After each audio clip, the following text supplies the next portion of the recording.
Hey guys, what's up? Destin Gold back from the video. Today I have a really interesting video for you guys. It's me going through with my team on all three of the different characters that we've got, Warlock, Titan, Hunter, all three of them, and beating Crota on hard mode incredibly fast in 3 swords on every character. I have to give a big shout out to P in Ya Butt, who is our sword bearer. He did a fantastic job making callouts for our team. So I just want to go through and walk you guys through the method, what you should be doing on every character that you play on. So whether you play on a Warlock, Titan, or Hunter, there is always something for you to do for the most part, so I want to go over what you should be doing as that team member. So let's dive right in.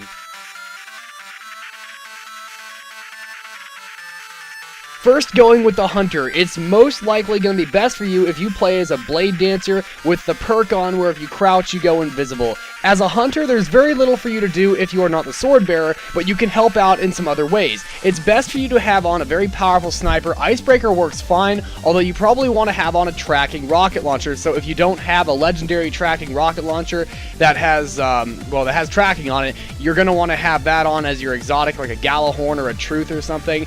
But if you do have a legendary rocket launcher with tracking, then you're going to want to put on Icebreaker and then have on your tracking rocket launcher to hit Crota later. What you want to focus on is taking out enemies down below when you have free time. This makes it easier for the person who is going for the sword, who should also be a hunter, to go ahead and grab that sword very quickly, get up and get the maximum amount of shots on Crota. It's good for you to play support. When you're at the ogres, try to hit the ogre with your trip mine grenade or your fire grenade to continuously do burn damage. When that first ogre comes out and you're in the ogre room, the hunters are going to try to get a lot of damage on them quickly alongside the warlocks with those solar or void grenades. It's just very helpful that way.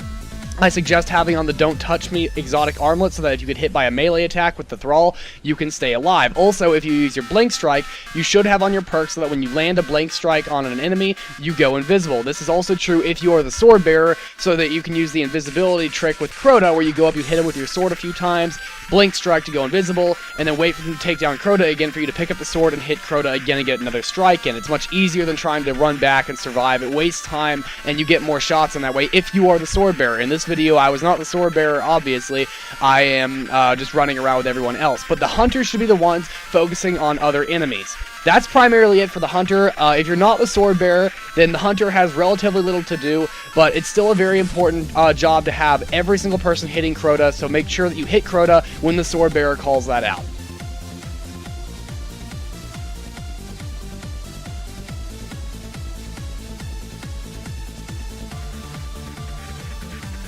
Next up on our list is the Warlock. Now, the Warlock has one primary job, and that is to make orbs for everybody, because most of the orbs are either going to come from a Titan's Bubble, which unfortunately only generates a few, unless they have the perk on where they can, as their shield gets hit, more orbs get spawned. So primarily, it's going to be the Warlock's job to generate orbs. Now, you can do this as either a Sunsinger or a Voidwalker. Now, typically on hard mode Crota, I don't like Sunsinger as much for the revival perk. If you're going to do the super thing and you're trying to have a super build as a Sunsinger, it's best to have the defense thing on. Yeah, it's okay to have the self-revive, but if you have to worry about an oversoul in the middle of everything else, it's going to drastically lower your chances of beating the raid. And at that point, I would say just wipe and restart. So if anybody dies, that's usually the way you want to do it. The same way with the Atheon raid and all that.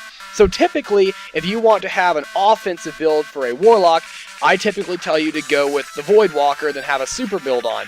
The best way to do that is with Bad Juju, and then the Obsidian Mind Helmet with perks that allow you to get more orbs generated, or more super energy so that you can spawn more orbs later. The whole point is that you want to use your super a lot so you can generate more orbs. Now, if you're not running with that, and you want to go with the Sunsinger and have on either the Apotheosis Veil, which you can quickly swap between that and Obsidian Mind to restore your health, or you can just have on the Obsidian Mind and then have your Sunsinger use a whole bunch of solar grenades and generate orbs that way. That is another way you can generate it. If you do have the revival perk on, I do believe it makes it so you spawn 2 orbs automatically when you revive if you happen to die. But like I said earlier, that's not optimal in the first place, so having a super build on your Warlock is the best way to go.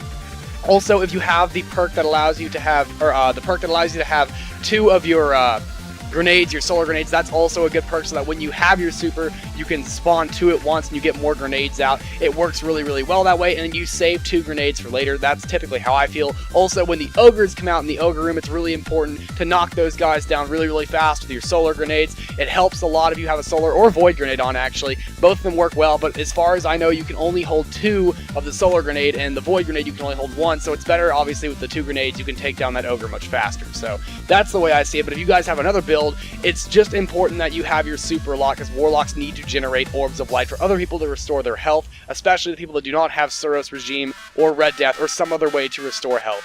Anyway guys, let's move on to the Titan.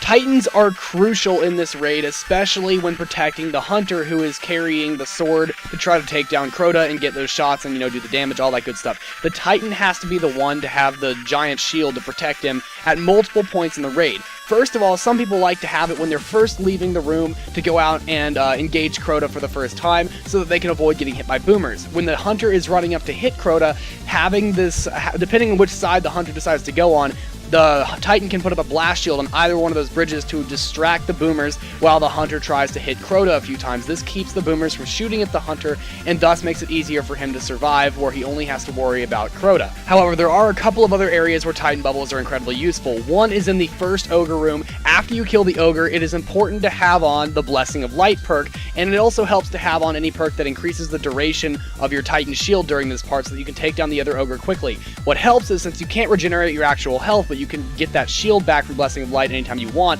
is to put the shield down in the back of the room behind the pillar, have everyone step in and out of the shield, restoring their Blessing of Light perk so they can shoot the ogre and not be afraid of getting hit a few times. This makes it easier so that people don't have to worry about taking damage, which they will not be able to recover in the hard mode raid.